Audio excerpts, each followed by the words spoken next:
Good morning. I hope all of you actually wake up and actually be prepared to listen to Dr. Ng regarding his talk. Okay. I'm Professor Chi Chen, and probably I met some of you before, and I'm the director of TED. And first of all, I would like to welcome all of you to be here. And before the start of the talk, I will first introduce the speaker today. All right, Dr. Manchak Alfred is an executive director and chief technology officer of Sugar International Holding Limited, and the chief executive officer of Electronic Manufacturing Services Division. He is responsible for exploring new business opportunities and overseeing research and development. Dr. Ng holds Bachelor of Engineering with first-class honor in computing from Imperial College London, Master of Science and PhD degrees in Electrical Engineering and Computer Science from MIT. And prior to join the group, Dr. Ng has worked at IBM, Nokia, and Qualcomm on various chip design research projects. Leveraging his academic and industrial experience, Dr. Ng served as a member of City Universities of Hong Kong's Electronic Engineering Departmental Advisory Committee. Moreover, he's a member of the expert review panel of Logistic and Supply Chain Multi-Tech R&D Center, which is one of the 4 research centers set up by the Hong Kong government. Dr. Ng is also a member of the Hong Kong Applied Science and Technology Research Institute Company Limited, ASTRI's Board of Directors. Now, for those who are not familiar with ASTRI again is a government set up center so that they will try to develop new technology and have spin-off companies. In 2020, Dr. Ng won the Young Industrialist Awards of Hong Kong in recognition of his outstanding contribution to Hong Kong's industrial sector and the society. And today, Dr. Ng is going to give us this featured talk, How to Remain a Tiger in the Tech Industry. Without further ado, let us welcome Dr. Ng. Okay. Yeah, please. Yeah. Thank you. Testing. So can you hear me clearly? Yep, good. So I'm very excited to be here today to share my experience with so many young talents. So it's always very exciting to see so many young people in the room and make me feel young again. So let me start the talk. So today I want to share my experience in the tech industry. So I have been in the industry for about, after graduation, about 10 years now.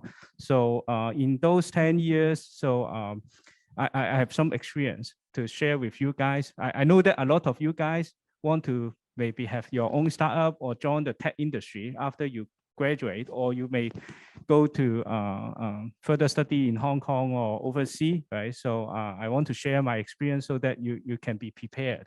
So to feel like what you should expect if you want to remain in this industry. So before that, I need to do some marketing about my company, Sugar. So Sugar is a company established 30 years ago in 1991. And we are an electronic manufacturer at the beginning.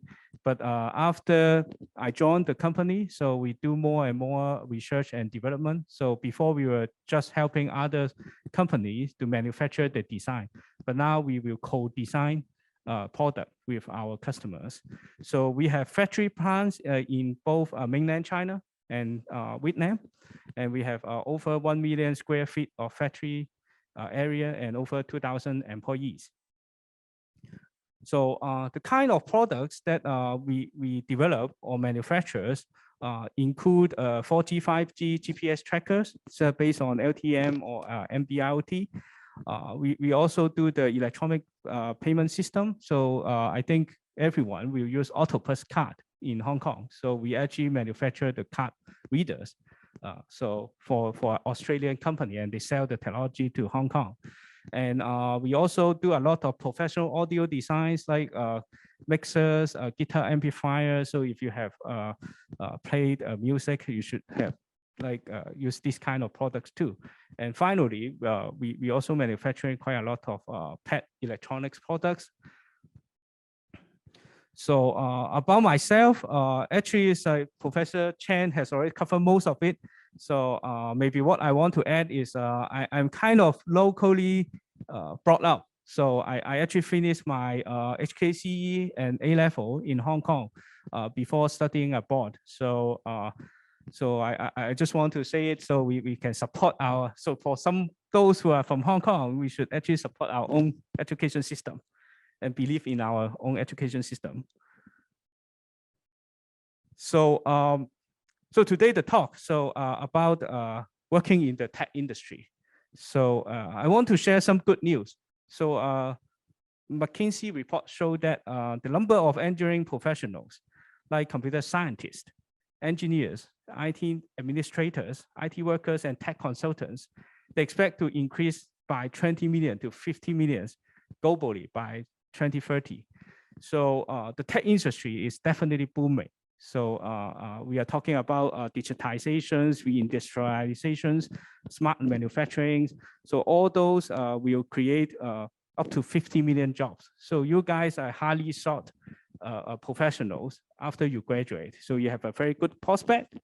But the bad news is that those jobs requires staying up to date with technology all the time and moving into areas that are not easily automated by technology. So we expect that AI will do more and more routine work. So now even they are saying that they can automatically debug your code from Microsoft, right? So they have and using AI. So we need to be creative, right? As a human being. So we cannot be just like a coding monkey. Those kind of jobs will be gone. So we need to stay up to date all the time. So then I would like to share some of my experience, what I observed, that what people generally may not be doing well enough that will create problems when they are working in the tech industries. So the first problem is that when we are doing research and development, so we need to understand, we need to define the problem early and try to be as precisely as possible, right? So I realized that internally, when I look at our some of the project always got delayed, and then I look at the team, and then I try to find out the problem. Then I realized that most of the project delayed actually is caused by problem not defined properly. So they actually don't know what kind of product features they are developing at the beginning, and then when they are actually okay, let me get into development and think about it later. And this is normally a recipe for disaster.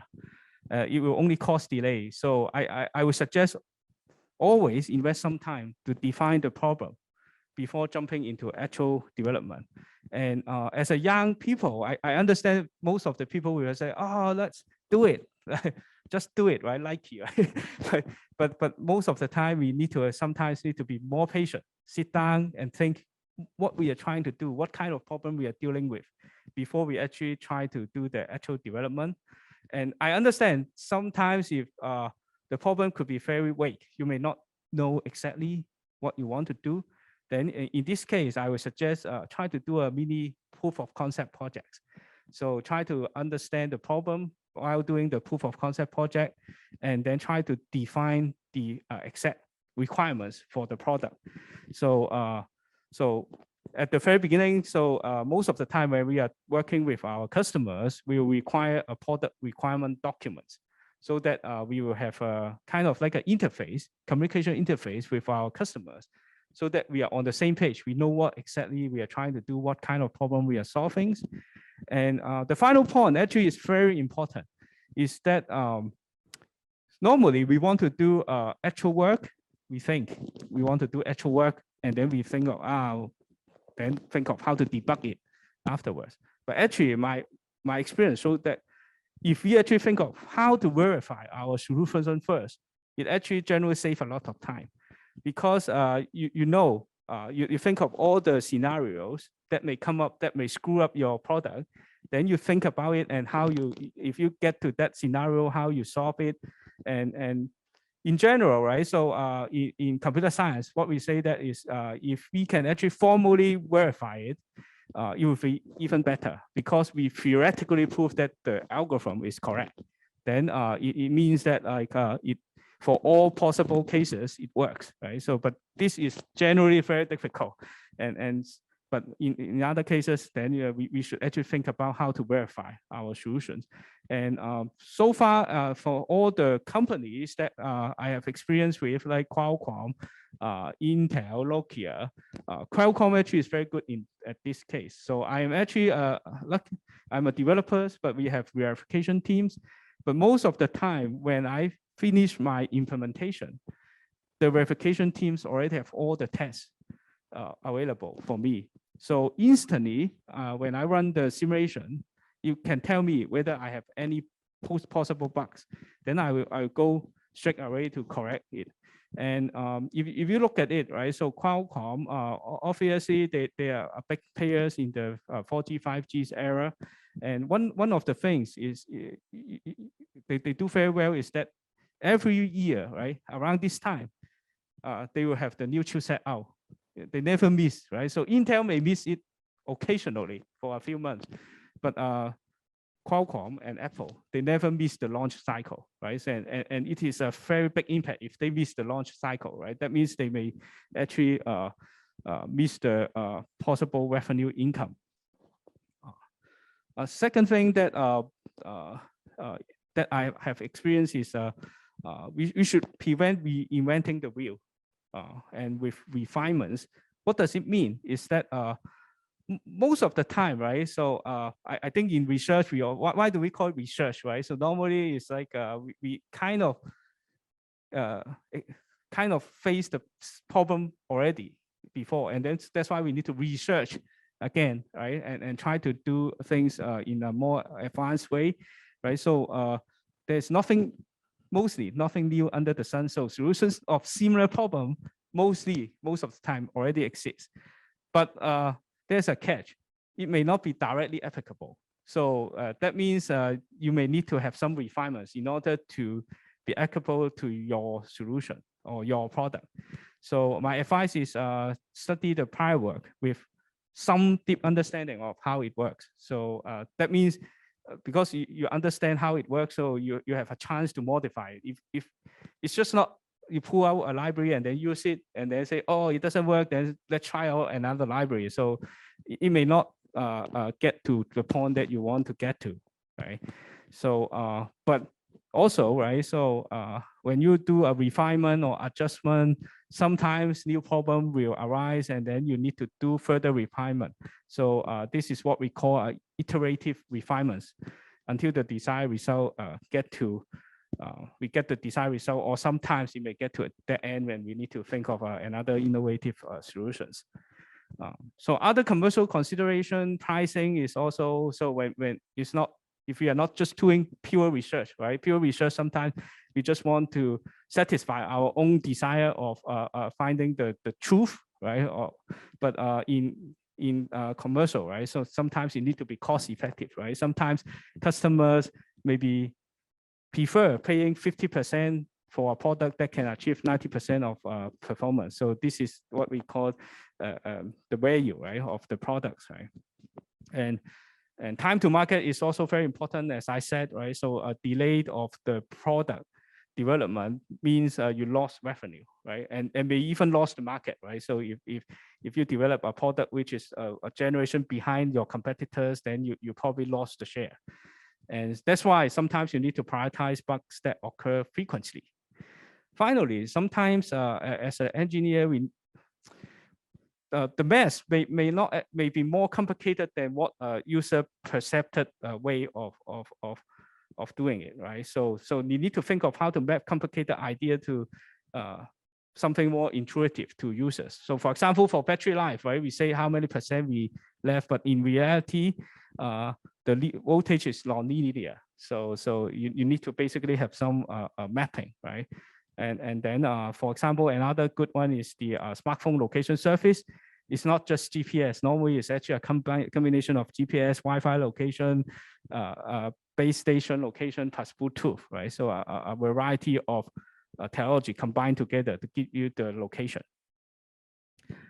So now I want to actually share a case study within our team to show you how the experience sharing, so the advice is applicable to this project. So this is AI pet face recognition. I think we are all very familiar with human face recognition. So you may ask why, then why do we care about pets? Why do we want to do a pet face recognition? So actually our company actually has been, as mentioned, producing a pet training products for over 20 years. And we think that with some, with the pet face recognition, we can actually open up a new market. So for example, we can actually do it on social apps, lost and found solutions, smart hardware, or security check. So security check, like for example, if you go to bring your pet to a vet clinic. So so normally they will ask whether it is covered by insurance, and in general, so they need to identify that this is the pet actually get the insurance coverage. In Hong Kong, like dog, you normally have the chip implanted into but not for cat. So sometimes owner may not want to implant the chip because there's rumor saying that it will cause cancer for the cat. So there's basically a demand saying that if there's a solution that doesn't require us to implant the chip, then it will be more applicable.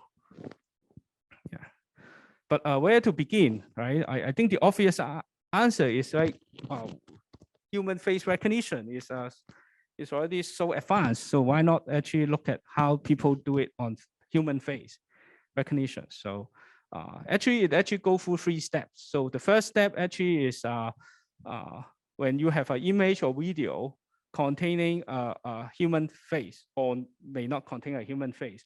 What it need to do is first a face detection phase. So you need to, from the pictures or video, have a bounding box of the human face. And then you extract that face, then you do a face alignment. After doing a face alignment, then you actually do the exact feature matching. So a pattern matching from the database of the face of the users. And then if there is a match, then you will say generate that, okay, there is a match and the match is on a particular face ID. So intuitively, right? So this sounds like we can apply the exact same steps for pet, right? But we at the beginning we need to think of, okay, sounds similar enough, but are there any catch if we just directly apply the human face recognition algorithm to pet, right? So and potentially we have think of there's some different things, right? So even human, we know there's different races, right? But our facial features mostly look similar, right? Apart from skin color, the position of the nose and ears are roughly the same, right? But for pets, especially for dogs, they could be hugely different, right? So the nose can be flat-faced or long noses. It can be a pointy ears or a long ears, right? So and finally, right? So some of the pet head are hairless, and some of them have long hairs, and these all make a difference, right? So and especially for the furry face, right? So so normally when we have a haircut, we can still recognize us, right? But for the pet, if they actually shave the fur, it may look completely different animal. So so we try actually for the detection phase. So we need to bound the face of the dog or cat. So we look at the state of the art, and finally we decide on using YOLO, which means you only look once. So it is a neural network-based object detection algorithm intended for real-time applications. And sometimes you may not actually get the one with the best performance for commercial use, because if it take 2 hours to process the data in order to generate 100% result, it may not be applicable for our applications, right? So our application may require real-time applications, right? And existing trained YOLO model already can detect cats and dogs. And it is very efficient because you only actually look at the picture once. Means each pixel you only evaluate once, then you make a result, which make it quite efficient. However, when we try to use that, we soon realize there's a big problem because apart from detecting cats and dogs, it also detect many other objects like person, TV, cars, tables. That is irrelevant to our application, which impact the efficiency and accuracy, right? So in these pictures, you can see like it create basically it look at the breakfast and then claim that it is a cat, and which is not correct, right? And also later we find that we, apart from detecting the face, we also need to detect the eyes and noses for the alignment, but we will discuss it later. So the first refinement is that we want to have a model just detect cats and dogs. So we put our own database. So why do we have photos? Because we used it to, we made a social app for pet owners to share their pet photos. And we collect 200,000 photos from that social apps. So that's why we have our own database, right? So after training, the initial result is very good. But for our own database, but when we test more images outside from our database, we find that the accuracy of dog is not good enough. And the problem is that, as I said, like dog have many breeds and can look very different. And our training set doesn't cover enough samples for some of the breed, which is not common in Hong Kong because our social app, most of the users are from Hong Kong. So we need to have another refinement. So another refinement is like, okay, we add more rare breeds, which we get the images from Google or from other Stanford database, right? And then we do a training, and then another problem arises is that there's many false positive, right? So we put a Biden and Trump face, and they both claim that it is dog. So obviously they are not dog, right? We all know, right? So that means why, and then we realize that why it happens is that because we actually need to give them long dog animals in the training setup because they can distinguish cat and dogs, but they seems to realize that all the animals which is not cat is dog, right? If these are only two classes, right? So they think that every animal that is not cat is just a dog, right? So that we add more different animals into our training set. We have a tiger, lion, human, and then give it to the database. They are knocked out, right? And then after that, we actually achieve very good result, up to over 90% most of the time. And then actually for humans, some of the sample may be difficult for humans. Our system can work too. We can distinguish a husky from a wolf. Yeah, and then we can also distinguish the Shiba from the fox. So now we get to face recognitions, right? So our team is very excited, right? And then after the detection phase, and then they start to look at the face recognition and then try to ignore the alignment problems. And because this is actually a bad example, right? Because I said that you should actually think about the problem before and jumping in, but they are because so excited, then they just say, oh, why don't I try out a face recognition matching algorithm and see how it goes, right? So, and finally, they decide to do a LBPH, a local binary pattern histogram. So how does it work is that actually it labels the pixel of an image by thresholding the neighborhood of each pixel and consider result as a binary number. So what it means is that in the middle, right? So that this is as a threshold. Then if it is larger than the threshold, we put 1, and if it is lower than the threshold, we put 0, and then create a binary number. And then that binary number, when it becomes decimals, within the region, we create a histogram. So the way that how it works is that for each regions, when they compare, they compare the histogram and see whether it's a high correlation. Then if there's a high correlation, then likely the pictures, the way that how it looks, it should be very similar. And the good thing is that because you use thresholding, then that means the contrast of brightness may not affect the result so much, right? It can be darker or brighter as long as the shadow looks similar, then it should match. And another good thing is that the way that how they do it, because it's not a neural network type of training, so it's adding a face into the database. It's just another things that we need to match instead of need to retrain the whole model again. So which is good for our real-time updating. But as I said, right, our first attempt is just try to get the face check and then from YOLO directly feed it to LBPH and do the recognition, and the result is terrible, right? Because as I said, right, they try to compare region by region, right? But if the eyes, nose, all the positions are not around at the same part, then obviously, right, if you understand the algorithm, it won't match.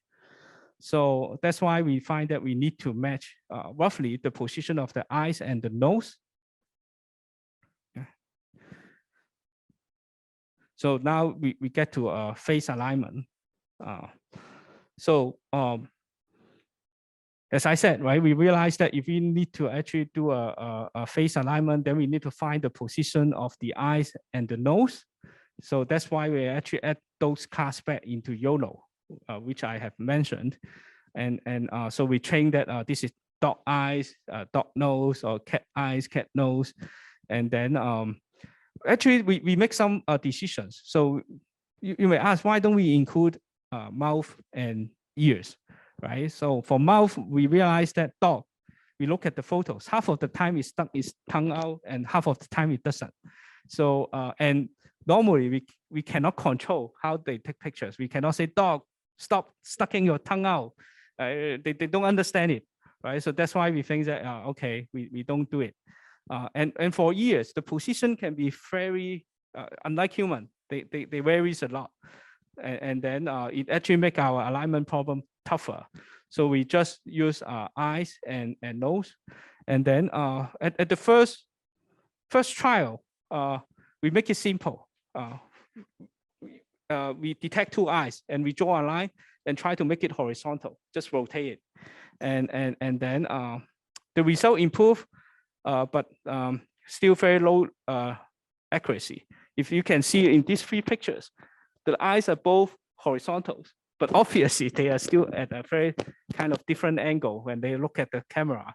And that's why they can't match, right? So it is very difficult for you to match this photo and this photo and say they're the same dog. So then we actually make a stricter requirement. I mean, if you want to match the photos from the database, it should strictly facing the camera, front facing the cameras.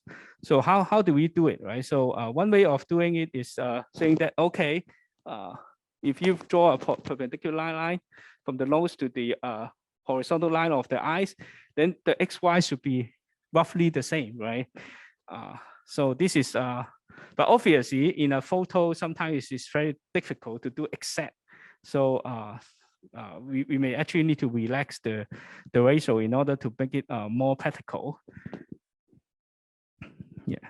So what's the result is that if we directly import into the YOLO, the accuracy is very low, 20% true positive, right? And then when we add eyes and nose, still quite low, right? If you just rotate it, after rotation is better 60%. Then when we do a strictly facing, then it become 84%. And if it is different breed, it's close to 100%, but it is even human eye can do it, right? So, but for same breed means they are the same breed, but may be with different color or same colors is 84%.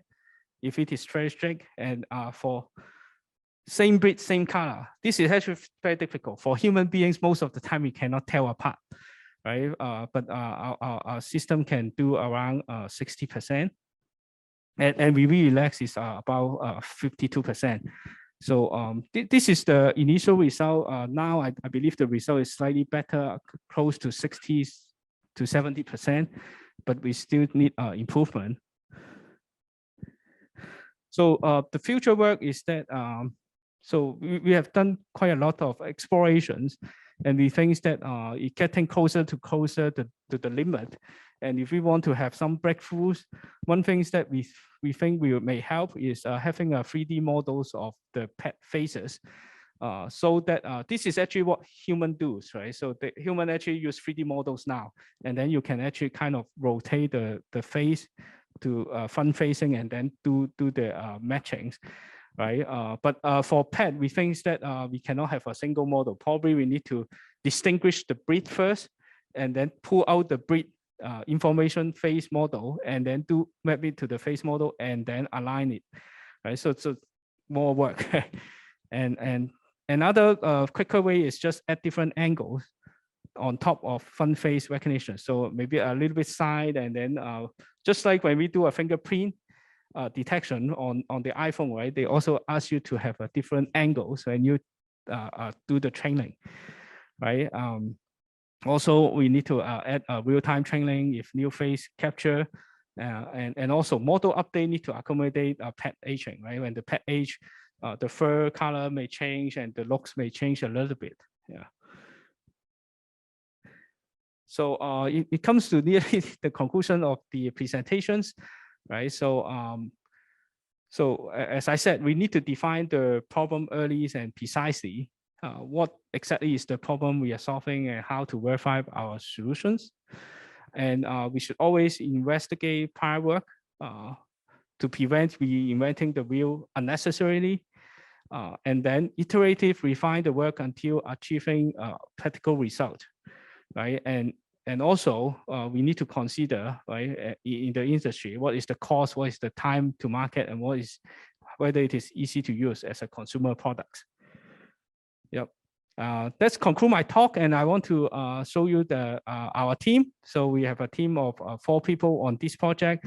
So actually, we can say 5, right? Because we have a pet, which is our ultimate boss.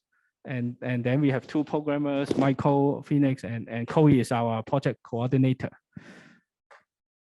So that's conclude my talk, and I hope that you will be lucky to win the iPhone 13 Pro. Lucky draw. Well, before we have the lucky draw, and let's ask from the audience, ask Alfred some of your questions that you may have. Anyone?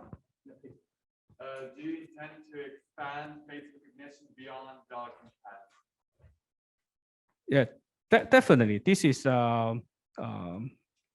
is something that we are looking at, right? So, but our most difficult problem is that we don't have a big database to do the training, right? So, but on the other hand, the things that we have actually expand is actually doing breed recognitions and start to get into prop tech. So we try to actually get CCTV footage and we can try to see whether we can actually recognize some of the demographics for pet from that CCTV footage, or even actually do a recognitions, right? But there is also problems that we are facing because the CCTV footage in general, the picture quality is lower than those pictures that we got from our database. So we find that it may be very difficult to do a face recognition from there, right? So we are looking at whether we can actually do a posture, like find a way that how it walk and see whether we can actually recognize the pet in that particular way, and other things that we are actually exploring is that even for CCTV that we don't have enough footage, and then we try to do a synthetic data generations. So some of our staff is now looking at using Unity and put a dog and cat model and try to generate a fake usage. And on the other hand, we also try to see if we actually take a video footage with a very high definition video, and then we actually lower the resolution and add noise and try to pretend that it is a CCTV footage to generate the data for our training. So it's a very exciting and problems that and we still try to actually do many ways and focus on expanding the market opportunities for our product. Yeah. Okay, there was one, one question. Yeah, I have a concern about the privacy of the animals' photos. So is it like, are there much concern on when you're using the animal face recognition and the human face recognition? Like, are there any difference between the privacy concerns? Very good questions, right? So actually, this is something that we realize that people may actually think of it this different way, right? But obviously, if you think about it, if we don't care about the privacy of the pet, I can associate the pet with the owners, then that is also against the privacy of the owners. But from most of the time when we talk to the owners, they don't have that much privacy concern about their pet, right? So the things that they care about is that if my pet actually is lost, whether there's some other ways to help them to find the pet easily, right? So currently, I don't know whether you pay attention to the news in Hong Kong. Sometimes when the pet get lost, they will go to what they call it, basically a fortune teller type of, they say that, okay, where is my pet? So I think the market do have demand of that type of solutions, and but obviously we will also concern about the pet privacy. So normally, even we identify, so sometimes we may actually, that's why we also do breed recognition. So we actually just do it on the breed and the demographics like the age, and then we don't try to identify the individual object. And sometimes in the video footage, if we detect it is a human or pet, then we blur the face. So this is something that we also try to, when we do demo to our customers, we'll demonstrate that we care about their privacy too, right? So, but my understanding is like the law doesn't actually prohibit people doing something like that, and I think even the pet, my understanding, the medical record may not have a privacy concern compared to human. Yeah, well, I guess when the owner of the pets post their pictures of the pets on the social media, they may probably have not asked the pet to get permission first. Just and question, yeah, Ken. What about hamsters? Have we thought about that possibility with the current news about the COVID outbreak? Maybe something that you should explore about the facial recognition of hamsters or rodents.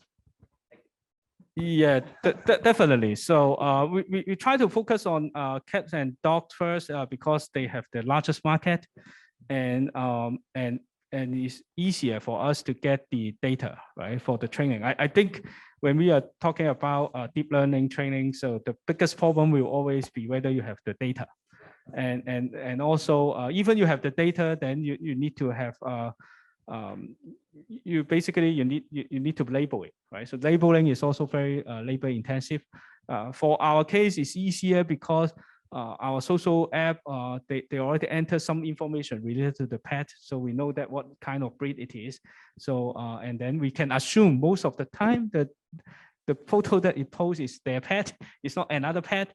So so it helps us to do the labeling, right? But definitely it's a good question. It's something that we will consider, right? Yeah. Yeah. Okay. Yeah. Other questions? Yeah. I heard about breeds. Yeah. We know that animals. Hello. Okay. So we do know that animals nowadays are also having mixed breeds. Yeah. So if it comes to the case of mixed breeding, would the labeling go towards the dominant breed, or would it go towards a different category of mixed breed?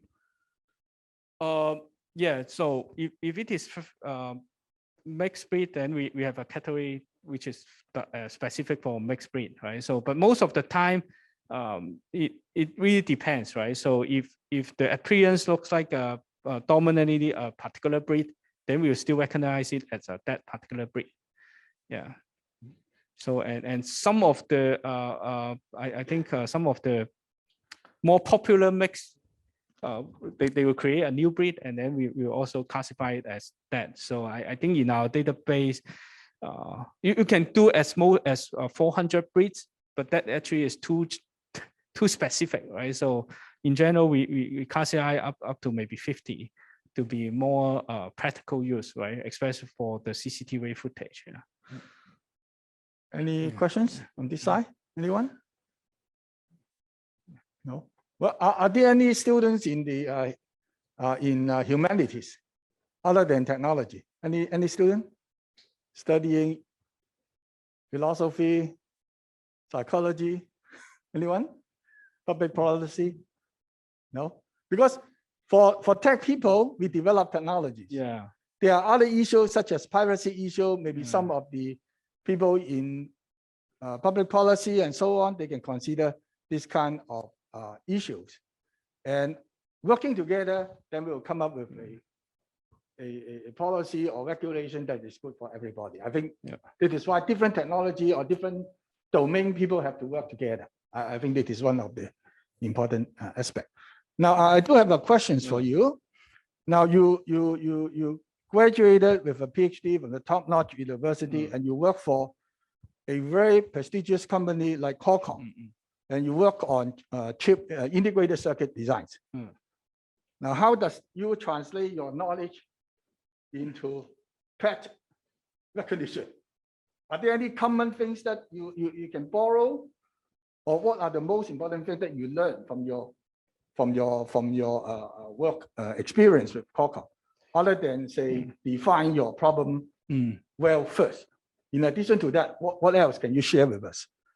Yeah, very good question. So obviously, so currently my work seems to be very irrelevant to what I have been doing when I was at MIT or at Qualcomm, right? So so apart from the general one, so the other things actually my major research focus was modular design and how to reuse the design, right? So when I'm doing hardware design, so at the very beginning, right? So you know that in software, everything is easier. In hardware, before when we are trying to squeeze as much performance as possible, so we actually have what we call a latency sensitive design. We need to count cycle as the way that how we do communications, and eventually we find that this shouldn't be the way, right? So you should have a better interface, just like how software you call, right? When you have a faster CPU, then the software still works. It's just run faster, right? So, the way that when I do that research, you can see there's a high relations with refinements and modular reuse, right? So this is something that I also tell our engineer, right? So I realized that in the state, right, people actually do it in a more from the top-down view. They will think of the structure, system, architecture, and then they try to build blocks, and then they have a better interface, right? In Asia, I think we like getting to the problems quicker, and do the implementations, and then for the next generation, just maybe just do it over again, right? Because they don't have a very good documentation or something, which I realized that is quite common in Asia, and then and sometimes I see that how I realized that is that okay, this the next so the new project of development is obviously doing something very similar to something they have done before, and then I realized that why the same mistake happens again, right? We should avoid mistake, right? We shouldn't repeat the mistake, right? I say that I always tell our engineers, it's okay to make mistake, but in general, I'm less tolerant to see repeated mistake, because if there's a repeated mistake, that means you have learned nothing from your previous experience. And I think this is very important, right? So things get more and more complicated. So you need to understand that things move very quickly, and we want to build up knowledge. We don't want to actually keep starting from a very clean state, right? So this is something that I learned, right? I learned a lot, And I think in the future, it will be even more and more important that we can do. So even in AI now, it's very difficult to train everything from the ground up. Then they're saying the transfer learning, right, from the deep learning space too. So I think this is very important when we try to do things in the futures. Okay. Yeah. Yeah. Are there any other questions? No? Yeah. Well, once again, we would like to thank Dr. Ng for his very interesting talk. And we can see that how technology can be applied towards something completely different from what he had done in study or in his working experience with some other companies. And so you can say that you can make use of the technology with your creative mind to apply the technology into a new area, and for him to create new business for his company. So I think the sharing is actually very insightful. So let us once again thank Dr. Ng. And then on behalf of the PET, we would like to present Dr. Ng.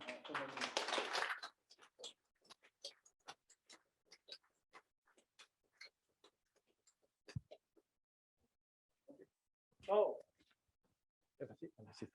so now we have the exciting moment too that you are waiting for. I assume that all of you have put in your number there. Okay. Now I would like to emphasize that this is the inaugural feature talk. So we would like to actually attract more of you to come, and so we have the door prize. But don't expect that in the future we'll have the door prize every time we have any any other talks, because the fact is that we just attract you for the first time, and I hope that you can see the benefits of the talk and come rather than for the prize. Okay, so but it is actually quite fortunate that we have donations, so we can offer this door prize. And on behalf of let me help Dr. Ng to take the draw, and then I will let him announce the winner. Okay, so now you can all see that it's all here, and now I did not look at it, so let me see. Okay, I pick one. Okay, so Number 8. Number 8, Satya Testing. from Bangladesh. Eh? Where is the student? Oh, yeah, please come up to the stage.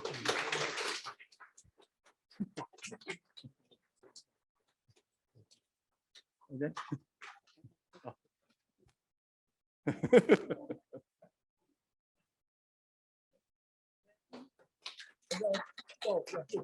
Let us take a picture. Let's take a picture.